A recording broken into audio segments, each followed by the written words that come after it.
Welcome back. Here's where you left off. Spoilers ahead for Fourth Wing by Rebecca Yarros.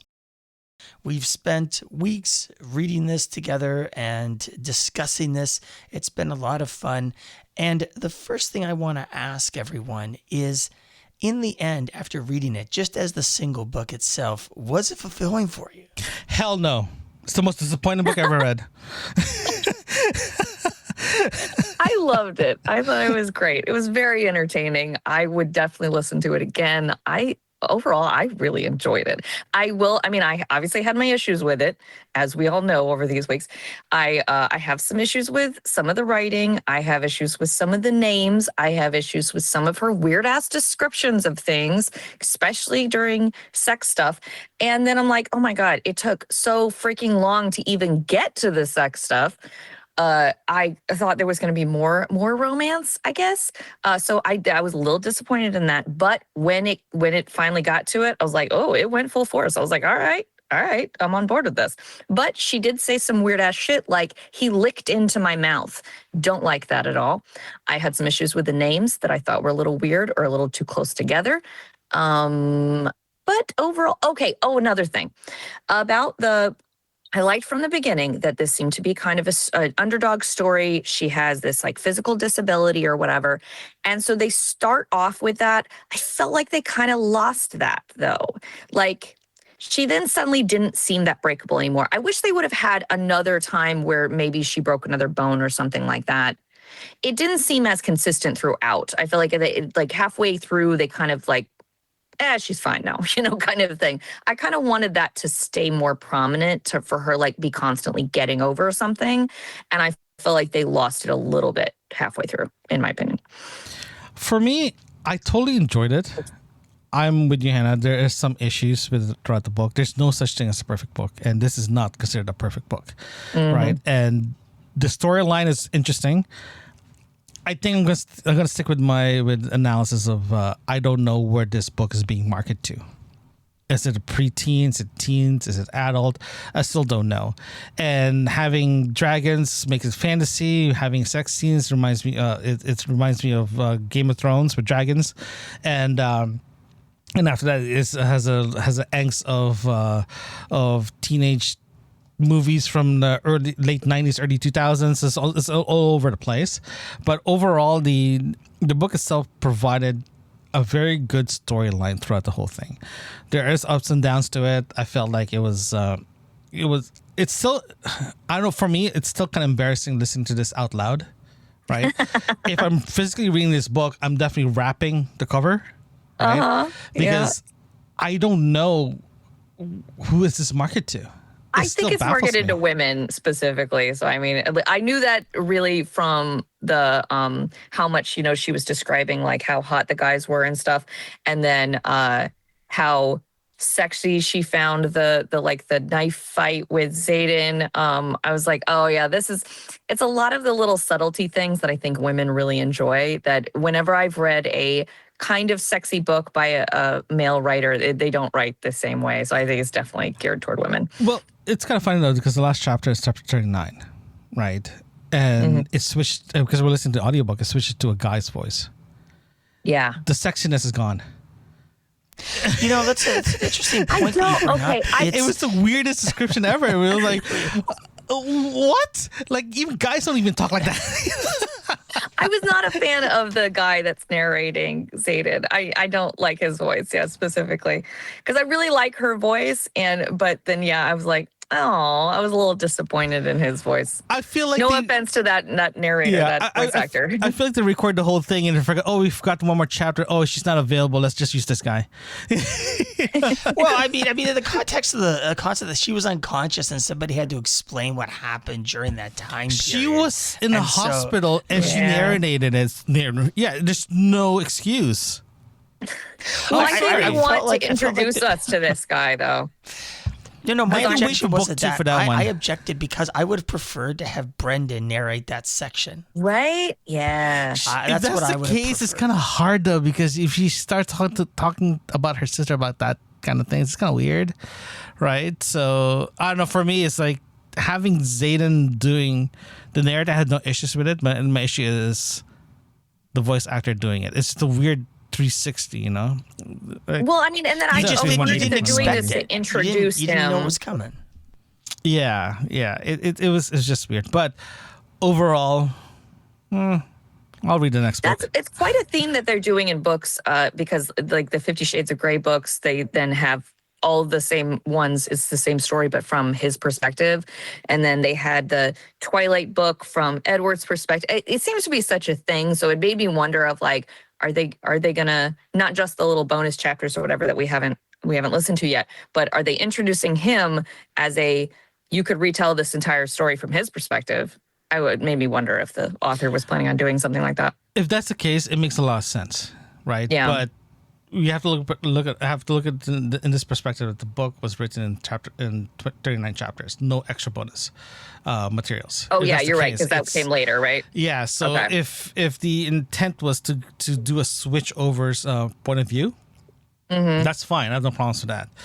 If it I carries mean, on to the next honestly, book. I would like it from his perspective. I'm very curious, of same here. everything that he's doing. I'm same here, but at the same time, why are you doing it the last chapter of the book? You know, Yeah, it's that's why you just- interesting. like for me, it's I think that was just the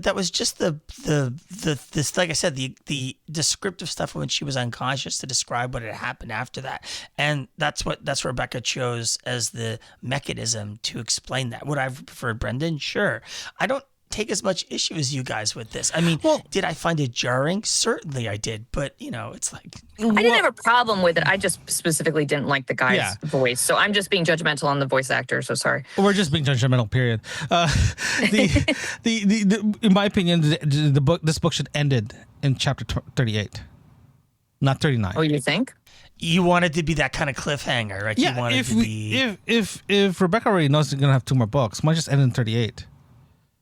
Then continue after that because it maybe gives she you. didn't know then. Yeah, because when they found out Brendan's alive, I'm like, Brendan's alive. Dun dun dun.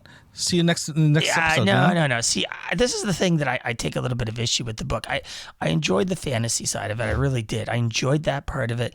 Even the sexy time, great, fine, no problem.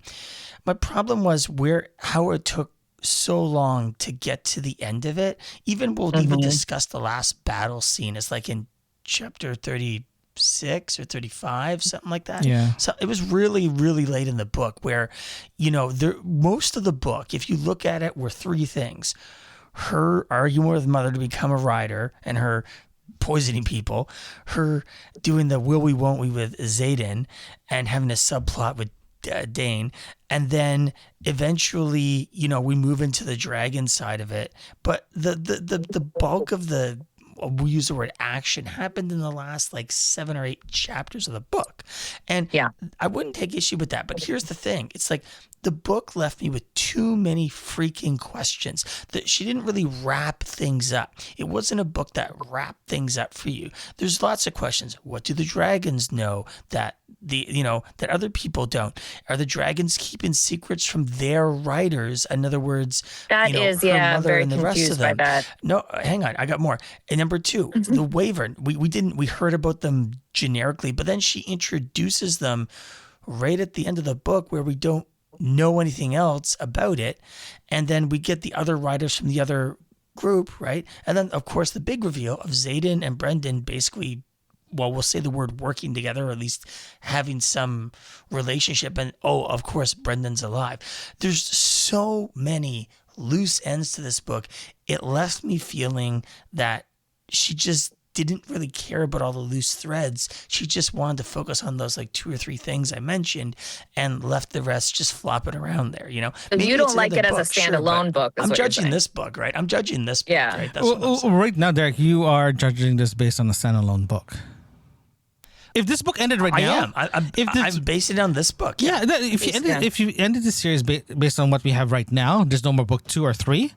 I agree with you 100%. This book is the I most would be stupidest pissed. and Yeah, shittiest if book I've there ever was read. no other books and we knew that there was no other books, I'd be like, what? Yeah. You just left us there with that Yeah. and had no intention of continuing. Then yes, I would say it's not a great standalone book for that specifically, because if we didn't know that there was any more. But because we do know, I think I'm okay with those things, because she does do this thing throughout from the beginning, every single 5 chapters or whatever. We're left with so many questions. And then the next 5 chapters, half of them are revealed. But then she leaves you with 5 more questions. And so she does have kind of a rhythm, I feel, throughout the book of leaving you with a crap ton of questions, but then she'll answer those and then leave you with 5 more. And so, yes, she ended it with leaving you with at least 5 questions. Yeah. If this book is definitely standalone, it's the most shittiest book I ever read. It's literally getting 0 out of 10, right? But we knew going into this that there are 2 other books. And yes, I forgive the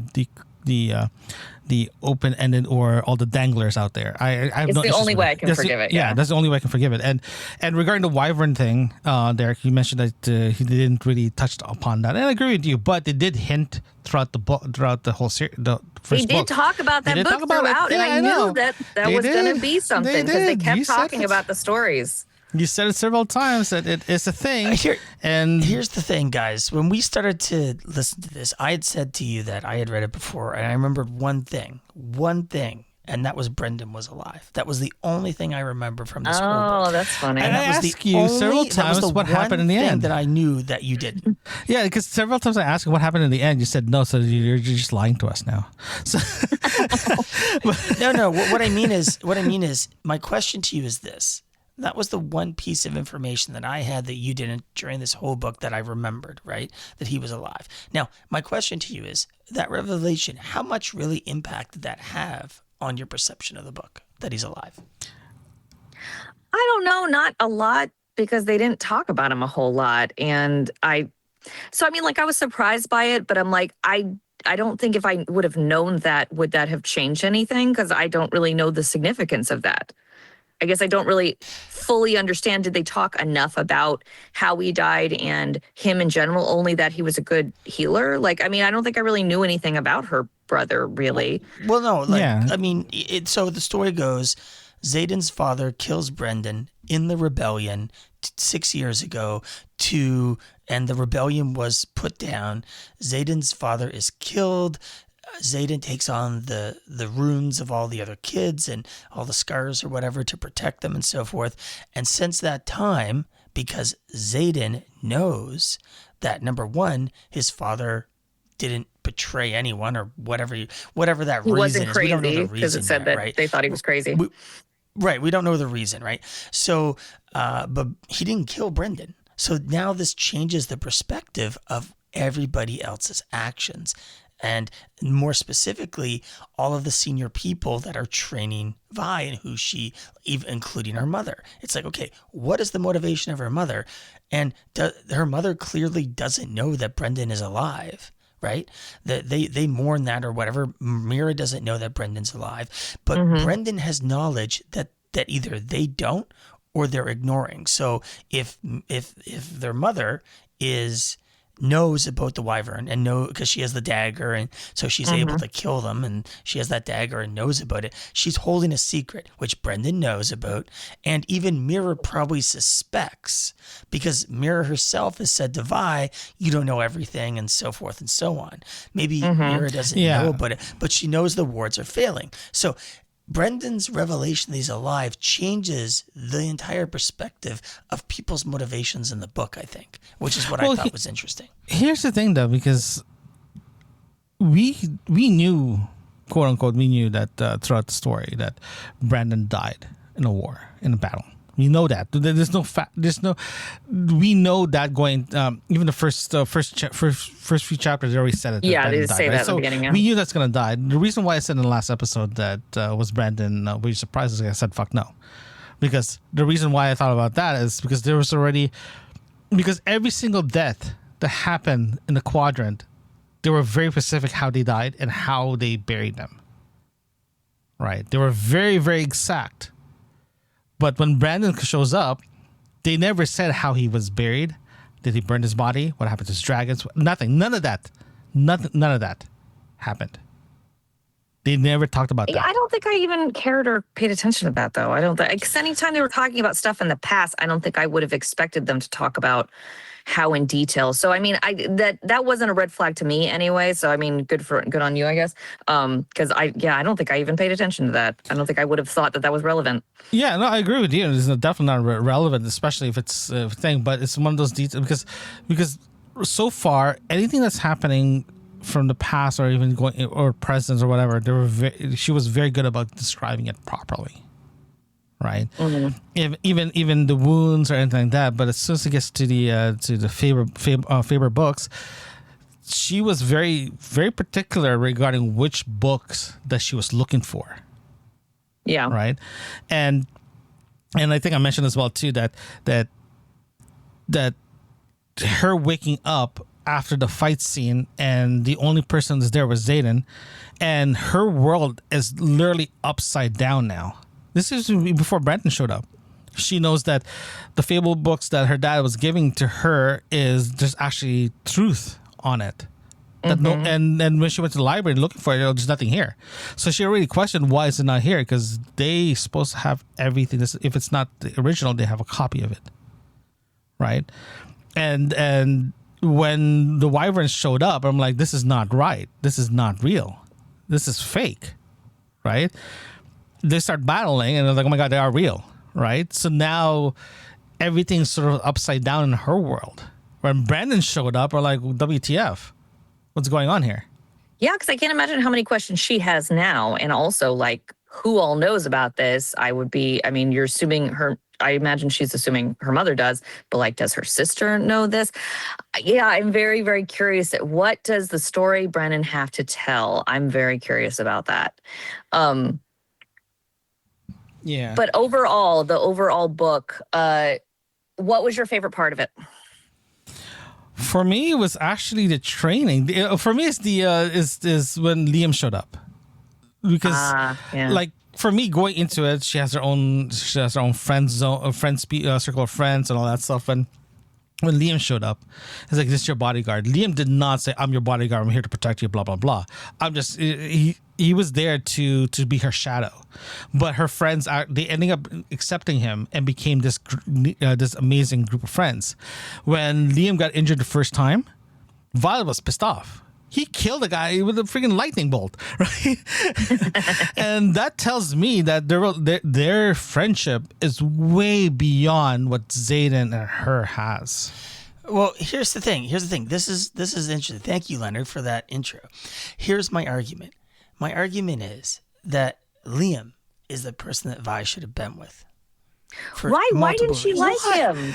Because hang on. Let me give you she even said he was hot too. She finds everybody hot, but I mean, she did say that he was hot. No. She had hot Listen to me. flashes. Let me get in here, guys. Let me get in here. Come on. Let me get in. Here's the thing. Every time shit went down, Liam was there for her. Not Xaden. Liam was always there for her when shit went down. Okay. Now you can make the argument that before Xaden assigned Liam to her. Xaden she would say that he told him to. So exactly. But in the end, when you do the analysis, he was always the one who saved her ass, and he was the one who put himself in danger. Even when he got injured or whatever.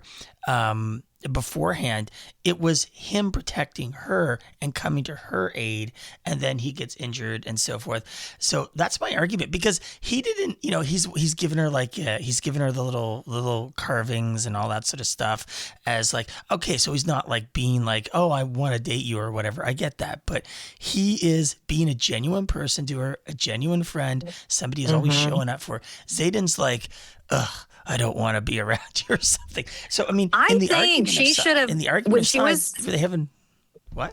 Sorry, when she was in her dorm room and she got all horny because of the dragons, she should have opened the door, grabbed Liam, and brought him into her room. That's what I think she should have done. And she went past him, and she was like, no, I have to get away from my room for some reason, even though she acknowledges that Liam's hot right then. So I'm like, she should have just taken her opportunity right then. Because right now, she's seeing Liam as a younger version of Brandon. Because a brotherly figure. A very brotherly figure. Because she was there, as she said several times, he was there for every single thing that went wrong. He was there to protect her the whole time. He was more than what Dane was. That's 100% correct. That is 100% correct. He was there more than Zane was. But you have to look at the perspective of Zane, though. He cannot show up in every single thing that went wrong with Violet. He can't, because he's a leader. Theoretically, he is his boss. If your boss starts showing up every day in your life, it's like, are you okay? Guess what? HR's being called in. Let's let Hannah respond to that one. I mean, also, but he's a bad boy, and she has to fix him. That's why. Yeah, thank you, Hannah. Thank you. Liam is too nice. He's too good. He's too, So he's so perfect, he cannot be fixed. There's nothing to be fixed. Yeah, there's nothing to fix. That's not interesting. That's not hot. Vi needs to fix Zayden. So yeah, he's all brooding and mysterious and shadowy. Super hot. literally shadowy. Literally. I know, right? Shadowy. Jesus, that's a new word for today. Shadowy. This is the new sexy is, ooh, you're so shadowy. Make your shadow dance for me. So my favorite part, actually, I know everyone is probably thinking is the sex scenes, right? I did enjoy those. They're not my favorite, but I really enjoyed looking back on the entire book. I really liked right after the gauntlet when they were like walking in front of the dragons and then the choosing of the dragons, like those chapters about the dragons and her and both the dragons picking her and stuff. I was really excited about those, and I enjoyed re-listening to them because I don't know, I thought it was cool, it was fun, and it was something new. And I was surprised by it because I thought the little Goldie was going to pick her, but I didn't think like the biggest dragon was going to. So that was kind of a surprise to me.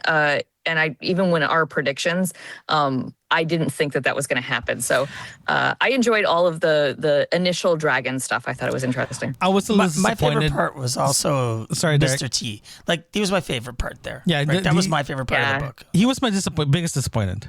Oh, Mr. really? T? Yeah. I was really hoping we're going to have words, man. We're going to have words now. No, Mr. T is cool, but in my opinion, and just my own personal opinion here, guys, Violet should be team up with Goldie, period. No one else. That tells me that it's an uphill battle trying to prove herself. At the same time, Goldie's trying to prove herself as well. And her signet of lightning, I'll call BS in that one too, because that makes her storyline changes so much with that. That was also a surprise, and it was nothing that we predicted. I was very surprised by the because lightning I thing. was really, really hoping to be something that she has to use that affects her so badly that if she keeps using it, she will die. That tells me that her superpower gets used in a certain way that she has to make a decision, because that kind of power, that kind of storyline gives more in my opinion, to the storyline, because right now she's considered the most powerful before all this happened, right? Mm-hmm. What happened if she has to choose between even put Liam in this situation, Liam, what's his name, and Zane. Who is she gonna pick to save? Then after the tragic becomes after that. That's more brutal, sort of like realistic sort of feel to it, because for her to get Mr. T and her lightning, to be honest with you, I was so disappointed. I think I mentioned that several times. So disappointed that why are you giving that to her? Give her something a bit more sort of like she has to work for it. That gives a little bit more, I did think about the dragon thing. I agree with you on the dragon thing, because I didn't think that. I mean, I think I remember saying this then, but like they didn't necessarily describe Goldie as being so small that there's no way she could hold a rider. I thought she'd be able to hold Violet because she's small, and they talk about how petite and little she is. That I thought Goldie would be strong enough to specifically hold only Violet. So then I was a little bummed about that, because I thought that was going to be kind of a point in the story of that, only Violet could have bonded with her because she's so tiny and petite or whatever. I'm not upset about her bonding with the biggest dragon, because they're definitely trying to give her all these abilities, despite that she is the most unlikely person to get any of this stuff. So I mean, it was a way to go. It was interesting. Well, how about this though? What happened if she chose? Remember the scene that they were in the middle of the forest? They were trying to look for a dragon. There's 2, 3, 4 other guys tried to kill the Goldie. Mm-hmm. It'll be such a cool scene if they're trying to kill her. The Goldie just like opened her mouth and ate them all at the same time. That'd be the coolest thing ever. Then, like, she seemed like she's like little and can't do anything, but actually she was a badass. Like, I kind of wanted more from Goldie. Yeah, and it'll be so cool if Violet sees that and like, well, I'm going away now. I'm going this way. That'll be a little bit more interesting. That'll be a bit more like the more a centrifuge of like, look at me, I'm so cute and dainty, but I can actually eat you whole with no issues. Yeah, that'll be a lot more fun. So also, like, I like Mr. T, but he's kind of, I don't know, he's kind of gruff and surly, and asshole. I'm not sure how much I like his personality. He lectures her a lot. I was like, okay, Dad, calm down. I don't know. Sometimes you find him kind of annoying. Going for, though. What'd you say? I think that's what they were going for, though, the whole gruffing dad thing and so forth. Because I believe that when Rebecca wrote her, she wrote her as this scrappy girl, so forth. And I think Mr. T is supposed to balance her out in that way, right? And Goldie is where I'm gonna blow your minds out. Here's the thing, though: she has 2 dragons. That's never happened. So in the next books, I wonder if Mr. T dies and she has to actually go on Goldie or something like that. Well, that's actually good. That's very interesting, though. That's kind of interesting you said that, because remember how Liam died, the dragon dies, right? Oh yeah, I don't think he can die because then she'll die. Yeah, if Mr. T dies, half of Violet dies with her. Right. I don't. If they said that anyone has survived their dragon dying, I don't know if that's a thing in this world. Apparently no one had 2 dragons as well too. So right. You're right. Maybe that's possible. Maybe she could survive it because she has 2 dragons. So I mean, that's never happened because no one's ever had 2 dragons. So that makes sense. Yeah, that could be a possibility. Well, at the end of the book as well too, Zane said that Daria is like growing fast, but he didn't want to say anything. Right. Oh yeah, that was the other thing that I forgot, because I knew he said something about It's been her. 5 days. How big can a dragon grow in 5 days? I know. That's kind of I sort of question that too, because again, I think I keep thinking it's 5 days. I don't know why, but if it is 5 days, if the dragon grows in that bigger, like 10 to 15% bigger in 5 days, the Daria hasn't grown for almost 6 months. I mean, she was like a preteen, so maybe she just hit her growth spurt right then. Puberty kicked in or something. She hit puberty finally, Oh, she got her period. That's so cute. That's so cute. Yeah. But I don't know. There's a lot of things. Okay, Derek, what else is in your list that you kind of like don't like?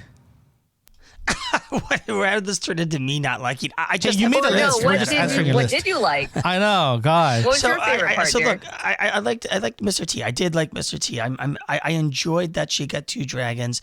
I sort of am on the same page as Leonard, where it was sort of like it would have been nice that she's on Goldie as well. I get that. And I also get the fact that's like they're like Voltron now, where she is lightning, Goldie gets stop time, Mr. T. So it was, as you said, there was this immense conglomeration of power in these 3 individuals, right? And that was a good part of the book. I think for me my best part of the book was the dragons, because I enjoyed the fantasy side of it. I enjoyed what they did in the book for that. My downside was not necessarily the rest of the cast in the book and the characters. There were some people that were kind of throwaway characters and so forth. I enjoyed her friend who was with her a lot. She provided this nice balance to Vi, like saying the things that she wouldn't. And I kind of wished she was in it a little bit more. Maybe she'll be in the other books more. But remember, she's not with her now. Like, if you think about it, at the end of the book, all of those people are gone. Liam's dead. The only people she has is Aiden and Brendan right now. And now maybe that'll change or something. But are they going to be enemies to her now? Yeah, I suspect the way she set it up is whatever the next book is going to be, it has to do with whatever the Wyvern and Brendan not revealing that he's still alive. There has to be a good reason for that. And I think that's going to be the crutch in the next book. What's the reason? Because if it isn't good, you're not going to be fulfilled in the next book too, right? You know what I did not like I didn't like the portion of like the gauntlet stuff. I don't like it when she gets hurt. I don't like it's like very descriptive, and I was like, I could go without any of that stuff. Or like, when she was bleeding and stuff, I'm like, and then he's like, "You're leaking." I'm like, what? Excuse me, you're leaking. You gotta bandage that up, man. Appreciate Excuse me, you're leaking. Or anytime, even Mr. T, he's like, yeah, you're bleeding, and you gotta patch that up. You need to like deal with that. So, well, I think that's part of her stubbornness itself, because remember, look at the beginning of the book. She was forced into this by her mother. She was very content being a scribe. Her safe place is the library.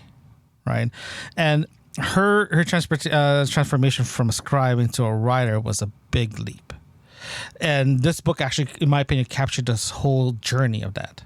Right, her breaking her bone, her getting stabbed, her being injured, all that stuff. It's part of her training, because remember, she said she is very fragile, quote unquote. So she's learning how to strengthen her muscles, strengthen everything. That's why she's surviving at the end, right?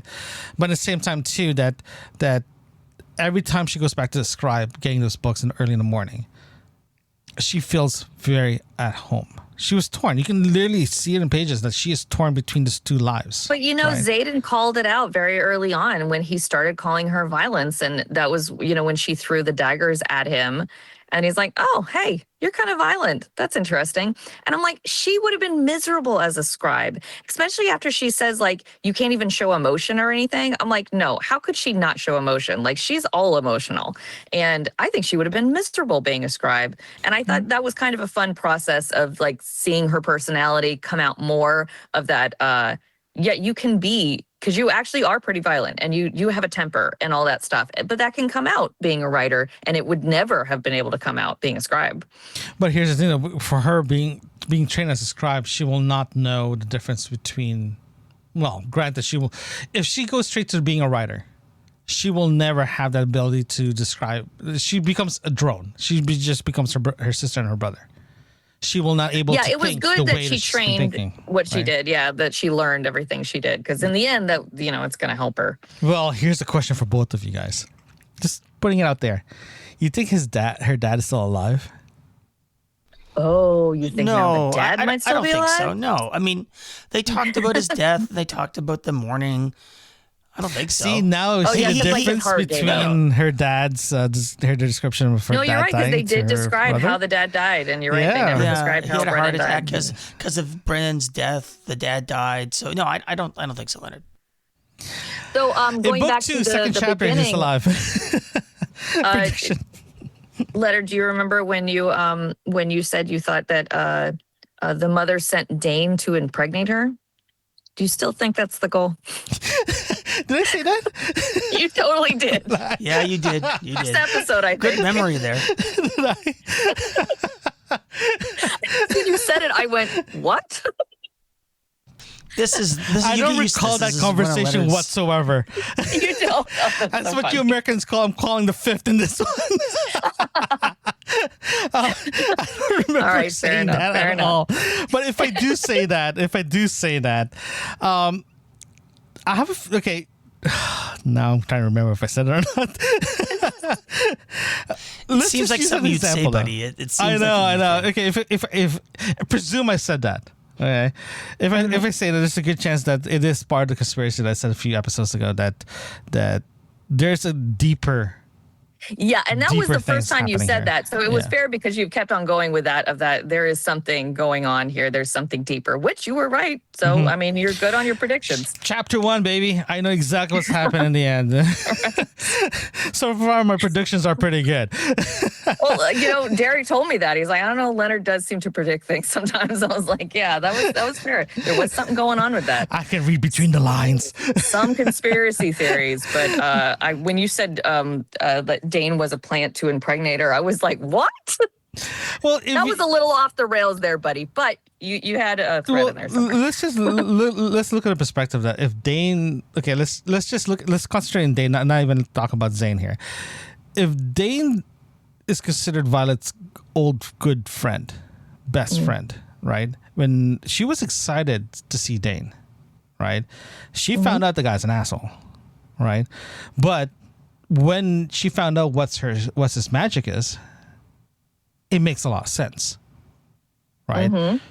We talked about in the last episode that the question that I think I posed that do you think Dane told his father, what he got from Violet? And both of you guys, yes, he did. But I have a feeling he didn't. This plan has been in motion for months before all this started. Because there's no way you can put this plan together that fast. There's no way.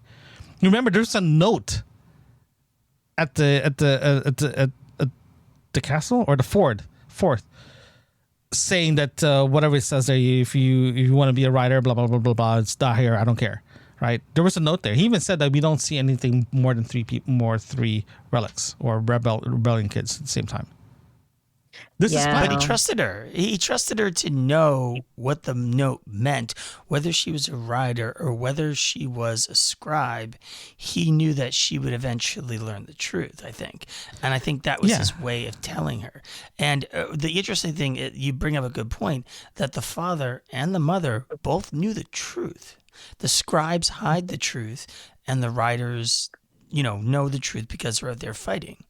And the scribes are more of a mechanism to, as you say, create the future and record the past. And there is a comment in the book about how, they could change something and nobody would ever know because the scribes are the one who writes stuff down.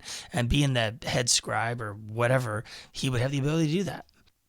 Now, this is a question, you actually made a good point there, but it answers more questions. Did her dad actually died in a heart attack? We already answered this, dude. Yes. No, I'm asking the same question because based on what we've seen so far, is the answer still correct? Yes, it's still correct. They talked about it. I mean, we're not, I think he probably did. They talked about that he got a heart attack, but they're not sure if it is natural causes or not. They said it was due to Brandon. I don't know if we went there, dude. I don't think the book went there. Okay. No, it never went that through. Rails. We speculate that it's some type of conspiracy. I think I said that, but I'm not sure if they would do that for Brennan and her dad. I feel like the fact that they Brennan's still alive. I can't imagine that she would double down on that and then be like, oh well, no one's really dead. Well, I think Leonard is just really upset, Hannah. I think Leonard is just really upset. No. He didn't see saying, that coming. He didn't see Brendan coming, and he always loves to be like, I was right. No, I'm just saying, dad is for sure dead. And that's not a problem. I have no issues with that too. I'm just saying that's just what ifs, right? Was the how he died? Is that your how question? he died is the question I'm actually asking you guys. Is remember he died after Brendan died, right? He died. I got this feeling. You think the mother killed him? I have a feeling their mother killed his father. What if he was going to tell everybody the truth? That's why he died. And she's like, you have to take him out. Wow. Yeah. We're really going really dark. We are going to Derek. We're beyond. We're going there. We're going to point out in this book that we are told definitely invested in this book now. So anything could happen, guys. Anything could happen. One thing about the dragons, I'm actually I feel that Violet should be more pissed at her dragons than at Xaden, because I think that Mr. T should have told her some of this stuff. And I feel like, there might be some hidden agenda with the dragons that it's like, well, why didn't you? Why didn't you tell her even a little bit of it? You could have given her a little bit of a heads up. I think she would have believed her own dragon saying this stuff. And he could have said, hey, I'm going to tell you this stuff. Don't let Dane touch you because then the secret will be out. He could have said that to her. And I feel like she would have believed her dragon, not necessarily believe Xaden. And that would be my argument of another reason why he didn't tell her. I'm not sure if she would have believed him, but I think she would have believed Mr. T if he told her something. So I think she should actually be more pissed at her dragons. What happened if she said exactly what you just said right now? After she woke up, it's like, hey, by the way, I forgot to tell you this. I didn't tell you this because of this. Mm-hmm. She's going to be so mad. But what can she do? They're bonded.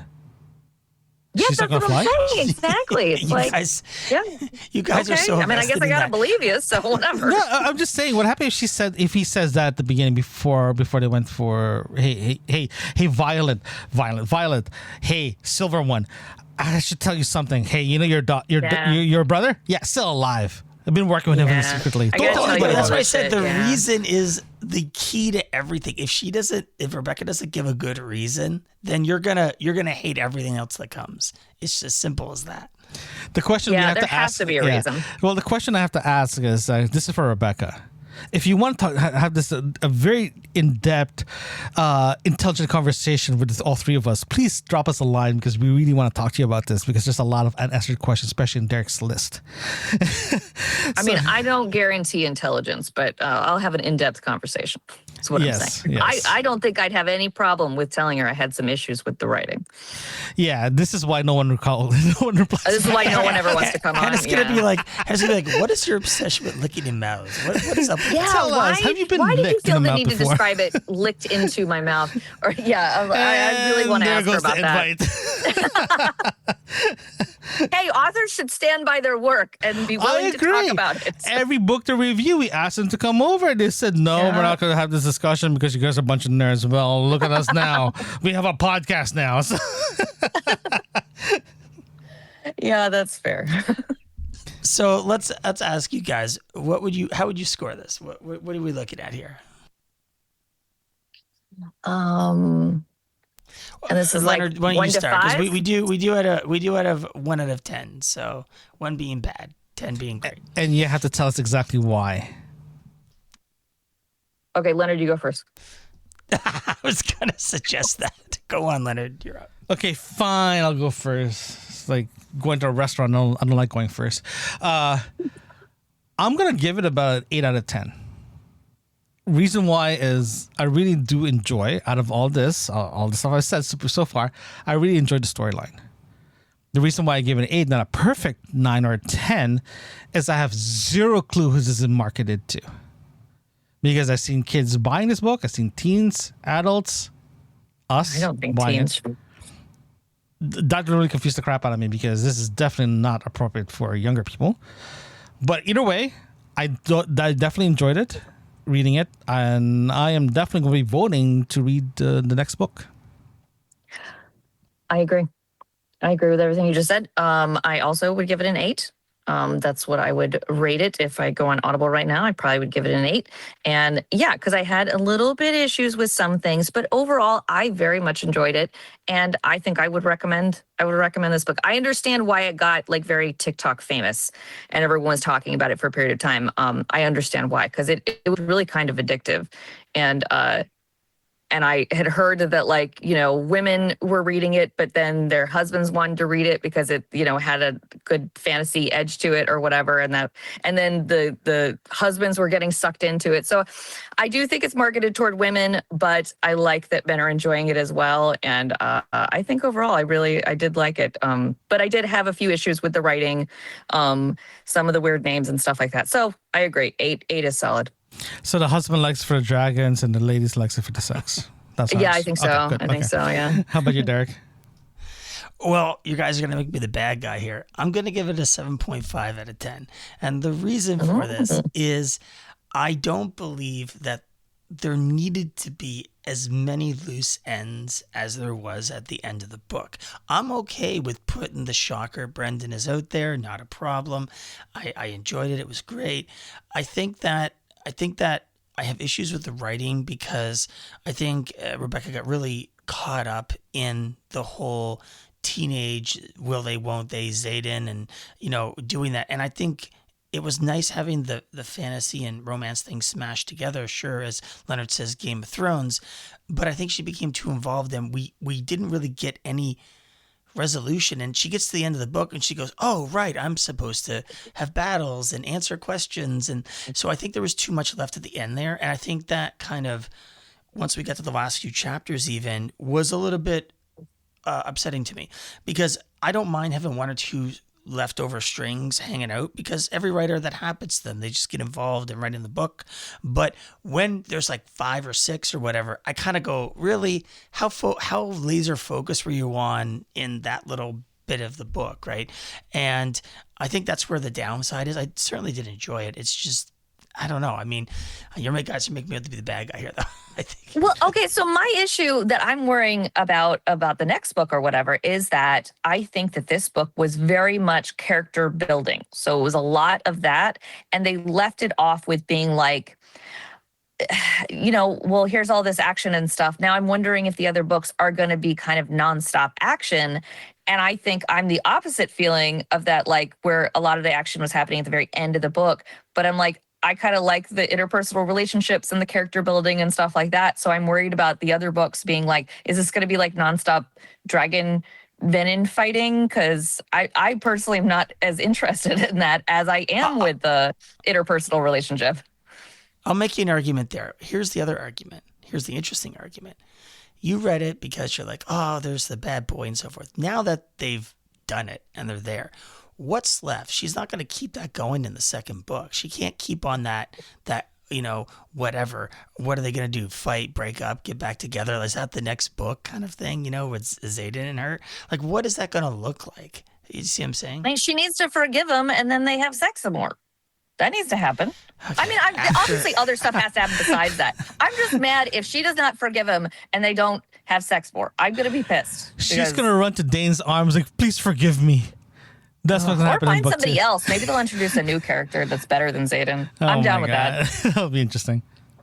It would be interesting. I think I'm okay with new people being introduced. And I mean, obviously they're going to have the fighting and stuff. I mean, I know that that's going to be a thing. I just don't want the next books to be all of that. I'm hoping that they're still going to continue with the personal relationships and the more character building and stuff. Because I really do. I enjoy a lot of that. The mother will be showing up more in the next book. Yes. Yeah. The mother. Dane's father is going to be there. It's just going to be a friggin' Game of Thrones style friggin' series going forward. You're right. Yeah. It's going to be a lot of that because there's a lot of